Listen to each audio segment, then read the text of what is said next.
Hola, bienvenidos a esta clase de anatomía. El día de hoy les vamos a hablar acerca del ojo y el oído humano.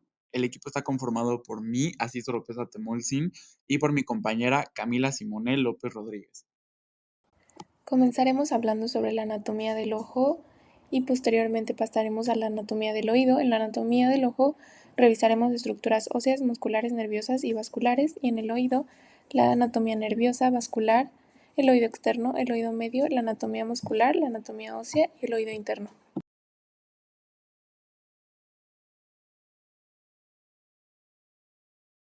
Anatomía del ojo. El ojo es el órgano encargado de la visión.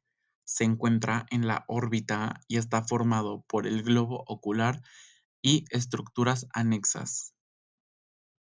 La córnea es una estructura transparente y avascular que permite el paso de la luz y representa el principal medio refractivo del ojo. La esclerótica es la capa blanca del ojo. Esta proporciona protección y mantiene la forma del globo ocular.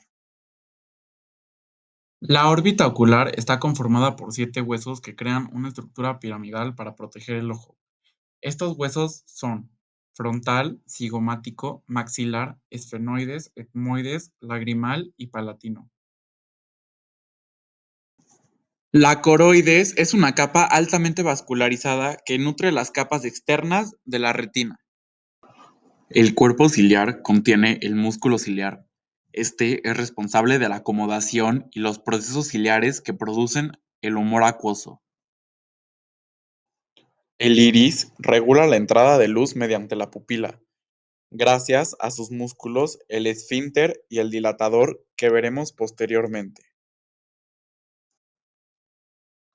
La retina es la capa nerviosa del ojo. Esta es la encargada de transformar la luz en impulsos nerviosos.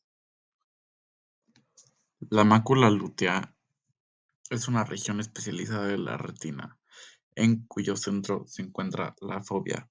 La fovea es una pequeña invaginación responsable de la máxima agudeza visual localizada en el centro del fondo de ojo. El disco óptico es una elevación de la retina por donde pasan las fibras sensoriales y los vasos retinianos a través del globo ocular. Las fibras nerviosas se transportan a través del nervio óptico, el segundo par craneal, y viajan junto a la arteria y la vena central de la retina.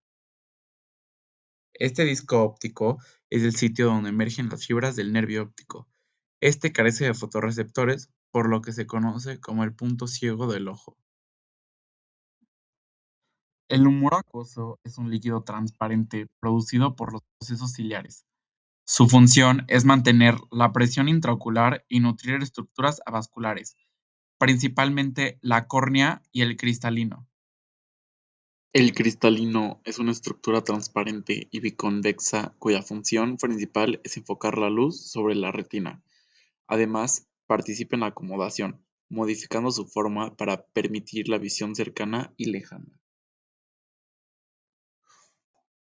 Además de las estructuras del globo ocular, en la región orbitaria existen glándulas importantes encargadas principalmente de la producción y secreción de componentes de la película lagrimal. Glándula lagrimal. La glándula lagrimal se localiza en la porción superlateral de la órbita, en la fosa lagrimal del hueso frontal. Se divide en dos porciones, en la porción orbitaria y en la porción palpebral. La porción orbitaria corresponde a la parte más grande y superior de la glándula, situada dentro de la órbita. Su función es producir la mayor parte del componente acuoso de la lágrima. La porción palpebral se encuentra inferior a la orbitaria, cercana al párpado superior. Su función es conduce la secreción lagrimal hacia la superficie ocular a través de conductos excretores. La función general de la glándula lagrimal es producir lágrimas cuya función es lubricar, proteger y limpiar la superficie del ojo.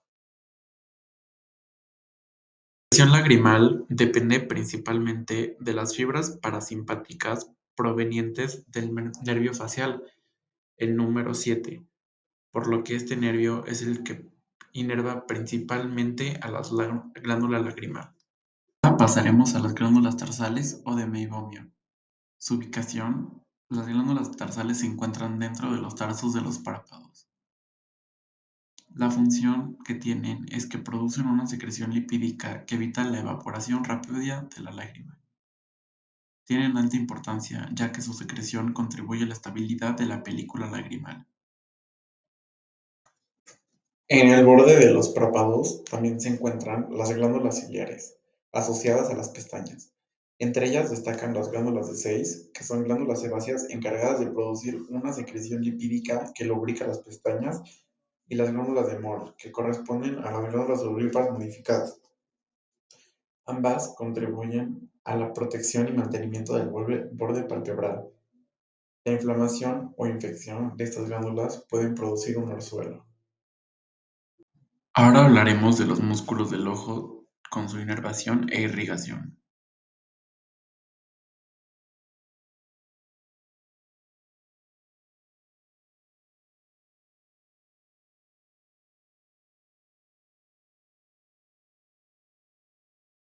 Ahora revisaremos el músculo orbicular del ojo, el principal músculo encargado del cierre de los párpados. Este músculo rodea la órbita y los párpados, formando un esfínter alrededor del ojo. El músculo orbicular del ojo se divide en tres porciones: porción orbitaria, porción palpebral y porción lagrimal.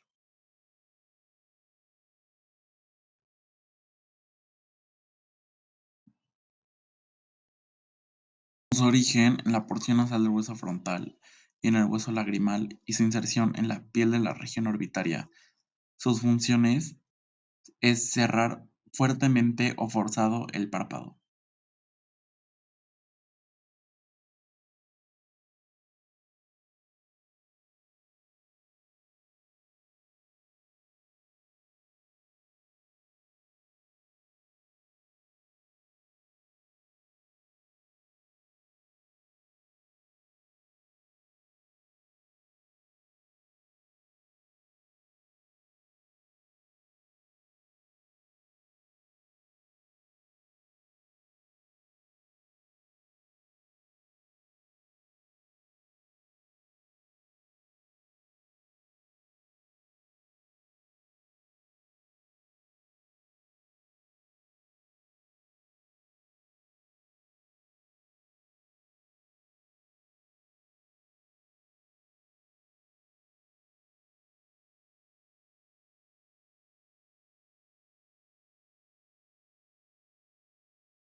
La porción palpebral tiene su origen en el ligamento palpebral medial, su inserción en el rafe palpebral lateral, y su acción es el cierre suave de los párpados.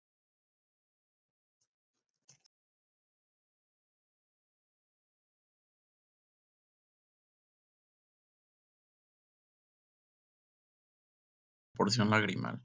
Esta tiene su origen en la cresta lagrimal posterior y su inserción en los tarsos palpebrales. Su acción ayuda al drenaje de lágrimas hacia el saco lagrimal. El músculo orbicular del ojo está inervado por el nervio facial, correspondiente al séptimo par craneal.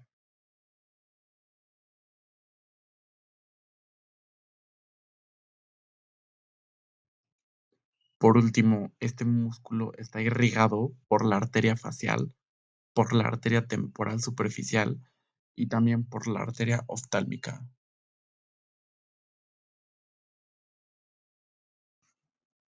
El siguiente músculo es el elevador del párpado superior. Este es el responsable de abrir el ojo mediante la elevación del párpado superior, con su origen en el ala menor del esfenoides superior al conducto óptico y su inserción en el tarso superior, o sea, la piel del párpado superior. La acción principal del músculo elevador del párpado superior es elevar el párpado superior, permitiendo así la apertura del ojo, como en la imagen de la izquierda, donde no se está usando este músculo, y en la imagen de la derecha se está haciendo uso de este músculo. Por lo mismo, este músculo está inervado por el nervio oculomotor, el par craneal número 3. por lo que una lesión de este nervio puede producir ptosis palpebral. Profundo el elevador del párpado se encuentra el músculo tarsal superior, también conocido como músculo de Müller. Este músculo tiene su origen en la cara profunda del elevador del párpado superior, su inserción en el tarso superior, y su acción, a diferencia del elevador, hace que se mantenga el párpado en esa elevación. A continuación revisaremos los músculos relacionados con el globo ocular. Estos músculos permiten los movimientos oculares, la apertura y cierre de los párpados, así como funciones intrínsecas como la acomodación y el control del diámetro pupilar. La mayoría de los músculos rectos del ojo se originan en una estructura fibrosa localizada en el vértice de la órbita, denominada anillo tendinoso común o anillo de Sim. El recto inferior es el músculo que tiene su origen en el anillo tendinoso común, su inserción en la esclerótica inferior. Sus acciones, tiene tres importantes acciones. La primera, depresión del ojo, aducción del ojo y rotación lateral o extorsión del ojo. Este músculo está inervado por el nervio oculomotor, o sea, el tercer par craneal en su división inferior. De igual forma, este músculo, su irrigación sanguínea arterial, viene de la arteria oftálmica y la arteria infraorbitaria, que se originan en la arteria carótida interna y la arteria maxilar, respectivamente. Tenemos al músculo el recto medial, con su origen de igual forma en el anillo tendinoso común y su inserción en la esclerótica medial. Su acción es la aducción del ojo.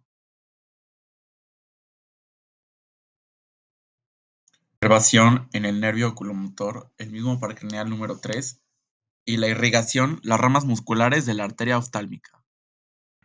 Ahora pasaremos al recto lateral, con su origen en el anillo tendinoso común de igual forma y su inserción en la esclerótica lateral. Su acción es la abducción del ojo.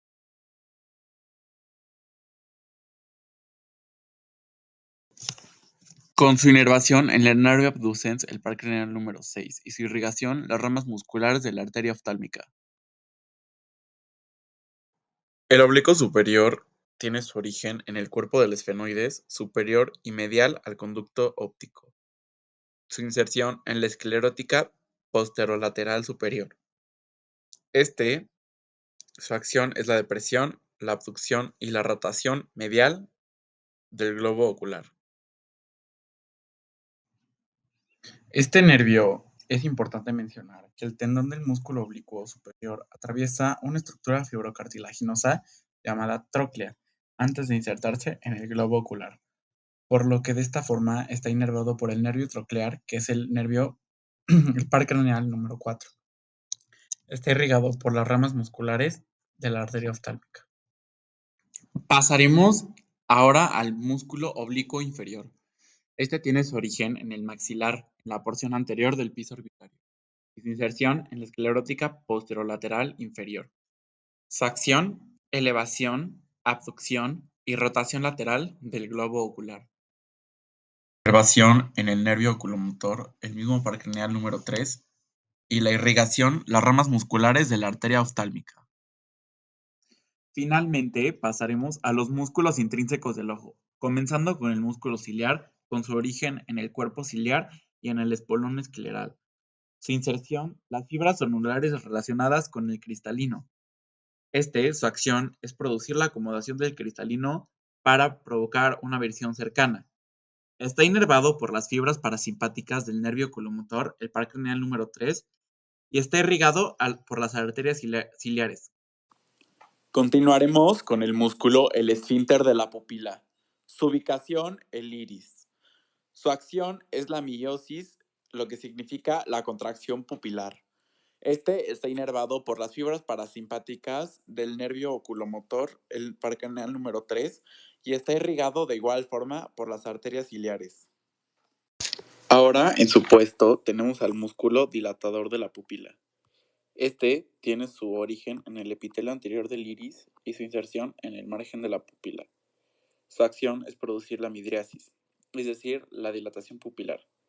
Cuando este músculo se contrae, las fibras radiales del iris traccionan la pupila hacia afuera, aumentando su diámetro y permitiendo la entrada de mayor cantidad de luz.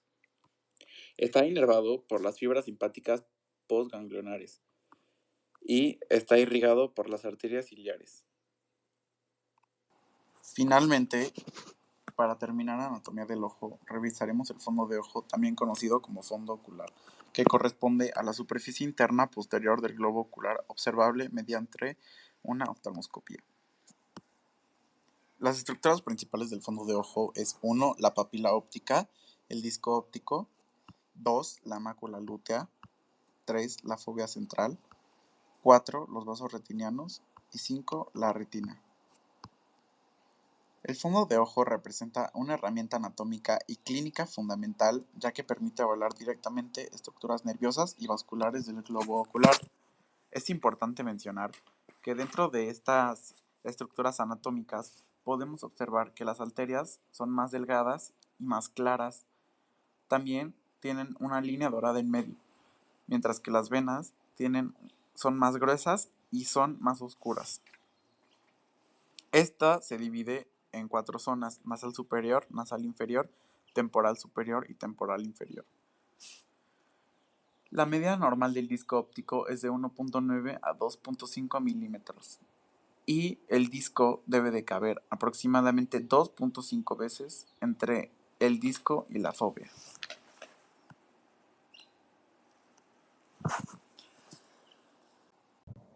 Una vez terminada la anatomía del ojo, pasaremos a la anatomía del oído. Comenzaremos con la visión general del oído. El oído va a ser el órgano encargado de la audición y el equilibrio. Anatómicamente se va a dividir en 3: oído externo, oído medio y oído interno. El oído externo capta las ondas sonoras, mientras que el oído medio transmite las vibraciones mediante los huesecillos. Y por último, el oído interno va a transformar esas vibraciones en impulsos nerviosos y además también va a participar en el equilibrio. Revisaremos el oído externo. Va a ser la primera división del oído y actúa como puerta de entrada para el sonido. Su función principal es captar las ondas sonoras y dirigirlas hacia el medio, hacia el oído medio. Está compuesta por 3 elementos principales, como podemos observar: el pabellón auricular, el conducto auditivo externo, que en la imagen de abajo lo tenemos en su parte ósea nada más, y la membrana timpánica. El pabellón auricular también es conocido como aurícula y coloquialmente como oreja, y va a ser una estructura visible externamente formada por una lámina de cartílago elástico, recubierta por piel delgada. Su función principal es captar y dirigir las ondas sonoras hacia el conducto auditivo externo. Va a presentar, como podemos observar, múltiples relieves y depresiones anatómicas importantes. La depresión más profunda y de mayor tamaño corresponde a la concha auricular, la cual constituye la entrada al conducto auditivo externo. Superior y anteriormente se observa un relieve con forma de Y denominado antihélix, lo tenemos marcado de rosa, el cual se divide en 2 ramas llamadas ramas del antihélix. Por delante del antihélix se localiza el hélix, que está señalado de color verde. Forma el borde más externo de la aurícula y se continúa hacia la región superior y posterior de la oreja. Entre las 2 ramas del antihélix se encuentra una depresión denominada fosa triangular. Entre el antihélix y el hélix se localiza otra depresión alargada llamada fosa escafoidea, o también conocida como escafa. Anterior a la entrada del conducto auditivo externo se encuentra el trago, una prominencia cartilaginosa que ayuda a proteger el conducto. Inferior y por detrás del trago se localiza el antitrago, señalado de color azul rey, y entre el trago y el antitrago se observa la escotadura intertrágica. Finalmente, en la parte inferior del pabellón auricular se encuentra el lóbulo auricular, estructura formada principalmente por tejido adiposo y tejido conectivo que carece de cartílago y conecta con la piel de la cara. Revisemos el meandro acústico externo. Se extiende hacia el interior a través de la porción timpánica del hueso temporal, desde la oreja hasta la membrana timpánica, una distancia de 2 a 3 centímetros en el adulto. Las glándulas ceruminosas y sebáceas en el tejido subcutáneo de la porción cartilaginosa producen cerumen. Aquí podemos observar la membrana timpánica, también llamada tímpano. Separa anatómicamente el conducto auditivo externo de la cavidad timpánica del oído medio. Es una estructura extremadamente delgada y parcialmente transparente. La región superior y más pequeña corresponde a la porción flácida, como lo vemos en la imagen, la cual es más débil debido a que presenta menos fibras de soporte, mientras la región inferior y mucho más extensa corresponde a la porción tensa, la cual es firme y resistente, como estamos observando en esta imagen. La porción tensa tiene la forma de un cono poco profundo debido a la inserción del manubrio del martillo sobre su cara medial. El punto más profundo de esta concavidad recibe el nombre de ombligo de la membrana timpánica. Anatómicamente, la membrana timpánica se orienta hacia abajo y hacia adelante, además de presentar una inclinación lateral. Cuando las ondas sonoras llegan al conducto auditivo externo, esta porción, que es la porción tensa, vibra y transmite esas vibraciones hacia el martillo. La membrana timpánica va a estar formada por 3 capas. Externamente presenta una capa de piel continua con el conducto auditivo externo. Internamente posee una capa de mucosa continua con la cavidad timpánica del oído medio.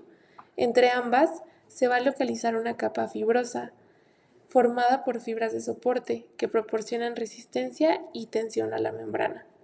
Estas fibras se van a insertar alrededor de casi toda la circunferencia de la membrana en una estructura denominada anillo fibrocartilaginoso, que es el que está marcado de este lado. Este anillo se va a fijar dentro de una ranura ósea del hueso temporal y permite mantener estable la membrana timpánica. Al observar la membrana desde el oído medio, puede apreciarse el manubrio del martillo firmemente adherido a ella y la extrema delgadez de la membrana, característica fundamental para la adecuada transmisión de las vibraciones sonoras. Ahora pasaremos al oído medio. Es una cavidad llena de aire situada dentro del hueso temporal y separada del oído externo por medio de la membrana timpánica, además que se conecta con la nasofaringe a través de la tuba auditiva. La función principal del oído medio es transmitir y amplificar las vibraciones de las ondas sonoras desde la membrana timpánica hasta el oído interno. Se extiende superiormente y hacia posterior dentro de la porción petrosa del hueso temporal. En esta región se localiza el mango o manubrio del martillo, unido a la membrana timpánica. También puede identificarse por primera vez los otros huesecillos del oído que no hemos revisado, que es el yunque y el estribo.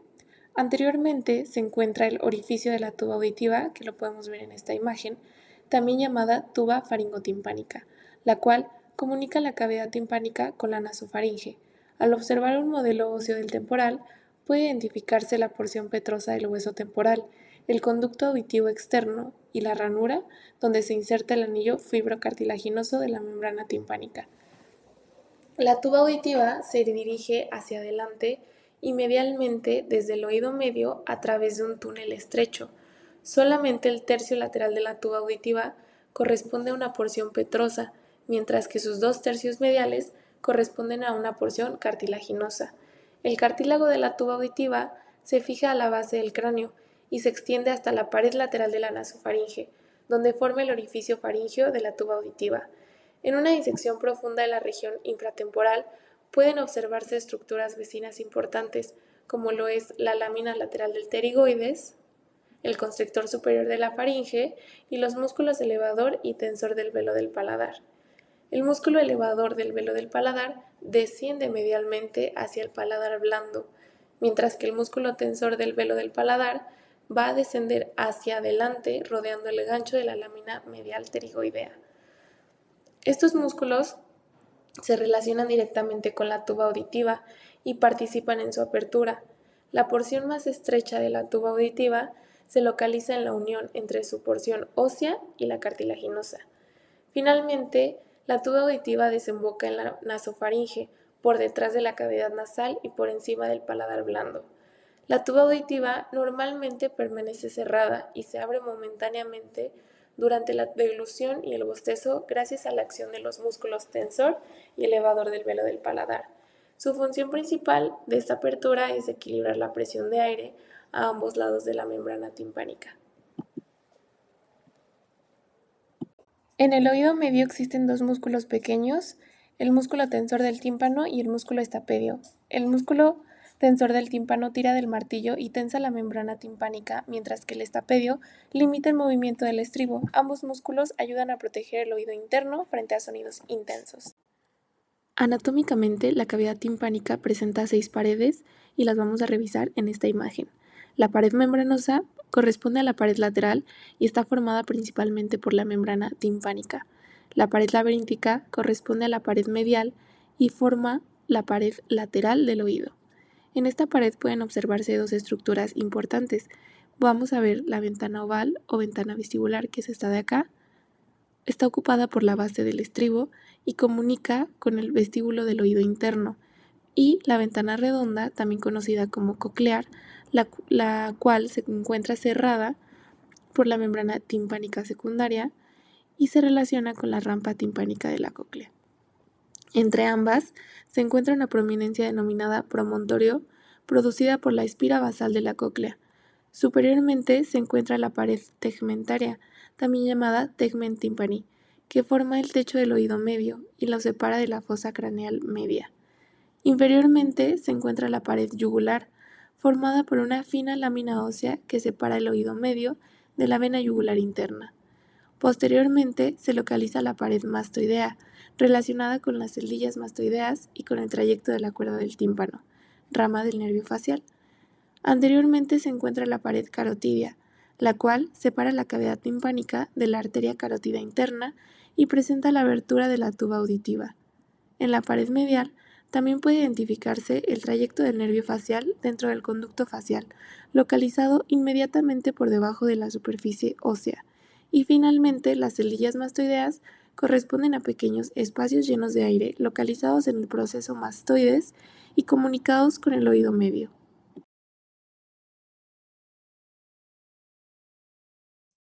Comenzamos con los huesecillos del oído. El estribo es el hueso más pequeño del cuerpo humano. Presenta una cabeza que se articula con el yunque, dos ramas, que es la anterior y la posterior, y una base ovalada que encaja en la ventana vestibular u oval del oído interno. La base del estribo se encuentra unida a la ventana vestibular mediante una membrana anular que permite pequeños movimientos de la base dentro de la ventana.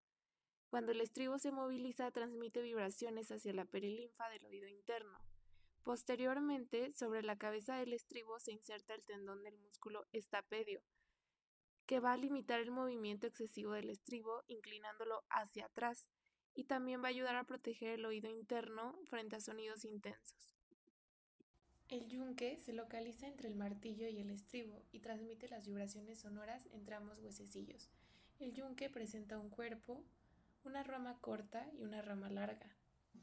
La larga se dirige medialmente y termina en el proceso lenticular, el cual se articula con la cabeza del estribo, mientras que la rama corta se va a dirigir hacia posterior y se fija a la pared posterior de la cavidad timpánica mediante el ligamento posterior del yunque. En la parte anterior del cuerpo del yunque se encuentra una superficie articular con forma de silla de montar que permite su articulación con el martillo. La articulación entre el martillo y el yunque posee muy poco movimiento, por lo que ambos huesecillos se desplazan prácticamente como una sola unidad. El martillo es el huesecillo unido directamente a la membrana timpánica. Va a presentar una cabeza que se articula posteriormente con el yunque y un manubrio o mango que se encuentra incluido en la membrana timpánica. El martillo se mantiene suspendido mediante dos ligamentos, el ligamento anterior y el ligamento posterior. El movimiento del martillo ocurre alrededor de un eje de rotación formado por la alineación de ambos ligamentos.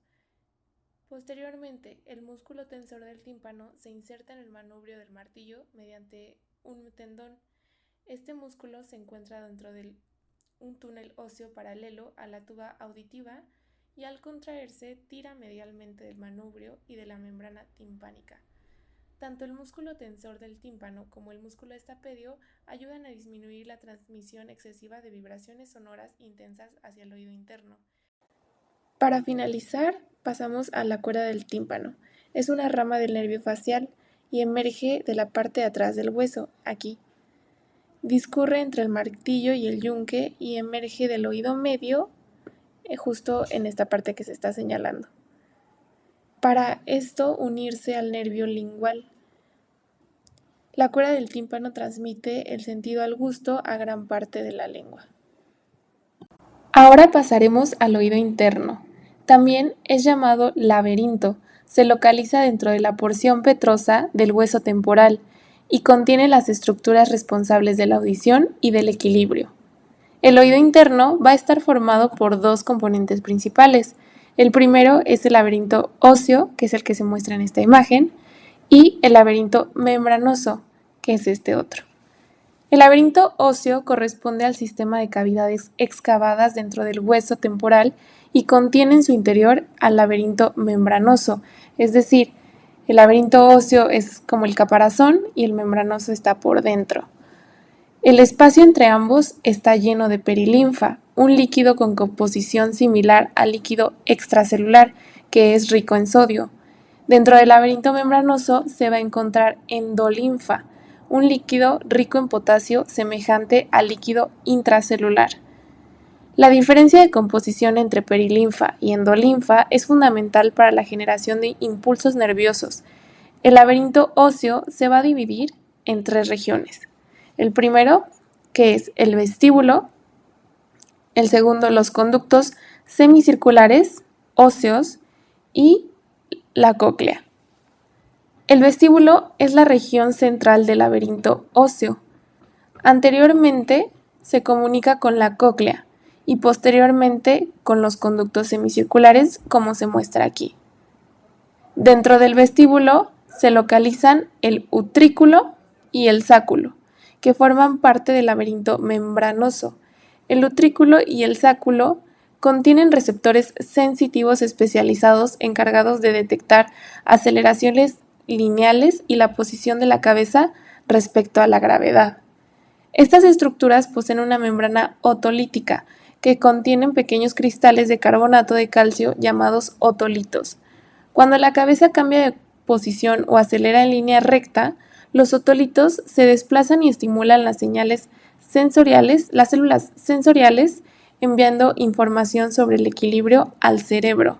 Posteriormente al vestíbulo se encuentran los tres conductos semicirculares pero óseos: anterior, posterior y el lateral. Estos conductos se orientan aproximadamente en ángulos rectos entre sí para detectar movimientos en distintos planos del espacio. Dentro de ellos se encuentran los conductos semicirculares membranosos, llenos de endolinfa. Cada conducto presenta una dilatación llamada ampolla, que son las que vemos en esta imagen. Dentro de cada ampolla se localiza una cresta ampular o crista ampular, que contiene células sensoriales encargadas de detectar movimientos angulares o rotatorios de la cabeza. Cuando la cabeza rota, la endolinfa se desplaza dentro de los conductos semicirculares y dobla los cilios de las células sensoriales, generando impulsos nerviosos relacionados con el equilibrio dinámico. Anterior al vestíbulo se encuentra la cóclea, una estructura en espiral que se enrolla alrededor de un eje óseo central llamado modiolo. La cóclea contiene el órgano sensorial de la audición. En el interior de la cóclea se encuentra el conducto coclear, también conocido como rampa media, que forma parte del laberinto membranoso y contiene endolinfa. La cóclea también posee dos espacios llenos de perilinfa, la rampa vestibular y la rampa timpánica. La rampa vestibular comienza en la ventana oval, que es una estructura que ya hemos revisado, donde la base del estribo transmite las vibraciones sonoras provenientes al oído medio. Las ondas sonoras desplazan la perilinfa dentro de la rampa vestibular y recorren la cóclea hasta llegar al helicotrema, localizado en el vértice de la cóclea. El helicotrema comunica la rampa vestibular con la rampa timpánica. Posteriormente, las vibraciones van a regresar a través de la rampa timpánica hasta llegar a la ventana redonda, donde la energía sonora se disipa. Entre la rampa vestibular y el conducto coclear se encuentra la membrana vestibular o membrana de Reissner. Entre el conducto coclear y la rampa timpánica se localiza la membrana basilar. Sobre la membrana basilar se encuentra el órgano de Corti, que es el principal receptor sensorial de la audición. El órgano de Corti contiene células ciliadas internas y células ciliadas externas. Las internas son las principales responsables de transformar las vibraciones mecánicas en impulsos nerviosos, mientras que las células ciliadas externas ayudan a amplificar y modular las vibraciones sonoras dentro de la cóclea. Por encima de las células ciliadas se localiza la membrana tectoria. Cuando las vibraciones desplazan la membrana basilar, los cilios de las células sensoriales rozan contra la membrana tectoria, produciendo cambios eléctricos en las células. A este proceso transforma las ondas sonoras en impulsos nerviosos. Los impulsos generados son conducidos por el nervio coclear. El nervio coclear y el vestibular forman conjuntamente el nervio vestíbulo-coclear, correspondiente al octavo par craneal. El nervio coclear transmite la información auditiva proveniente del órgano de Corti y el nervio vestibular transmite información relacionada con el equilibrio desde el utrículo, el sáculo y los conductos semicirculares. Ambos nervios ingresan al encéfalo a través del conducto auditivo interno. En relación con el oído medio, la ventana oval comunica con el vestíbulo del oído interno y la ventana redonda se relaciona con la rampa timpánica de la cóclea. Entre ambas estructuras se encuentra el promontorio, que también ya lo hemos revisado anteriormente, y está producido por la espira basal de la cóclea. En conjunto,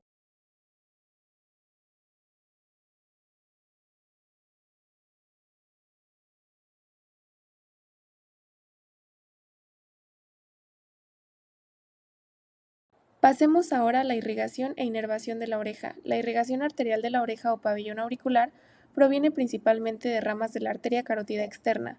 Las arterias más importantes son la arteria auricular posterior y la temporal superficial.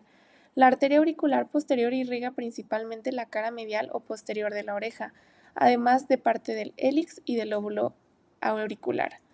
La arteria temporal superficial irriga principalmente la cara lateral o anterior del pabellón auricular, incluyendo estructuras como el trago, el hélix y la concha auricular. La arteria occipital aporta pequeñas ramas auriculares que contribuyen a la irrigación de la región posterior y superior de la oreja. Posteriormente, el drenaje venoso acompaña el trayecto de las arterias. Las venas auriculares posteriores drenan principalmente hacia la vena yugular externa, mientras que las venas temporales superficiales desembocan en la vena retromandibular. La sensibilidad de la oreja depende de varios nervios. El nervio auricular mayor, originado del plexo cervical, a partir de los ramos anteriores de los nervios espinales C2 y C3, proporciona sensibilidad a gran parte de la cara medial o posterior de la oreja, y también regiones del hélix, antihélix y lóbulo auricular. El nervio auriculotemporal, rama del nervio mandibular correspondiente a la división B3 del nervio trigémino, inerva la cara anterior de la aurícula, incluyendo el trago, la cruz del hélix y el borde de la concha auricular. La rama auricular del nervio vago, correspondiente al décimo par craneal, proporciona sensibilidad aparte de la concha auricular y del meato acústico externo. Clínicamente, la estimulación de esta rama puede desencadenar el reflejo tusígeno o reflejo de la tos. Finalmente, el nervio facial aporta una pequeña contribución sensitiva a ciertas regiones de la concha auricular. La sensibilidad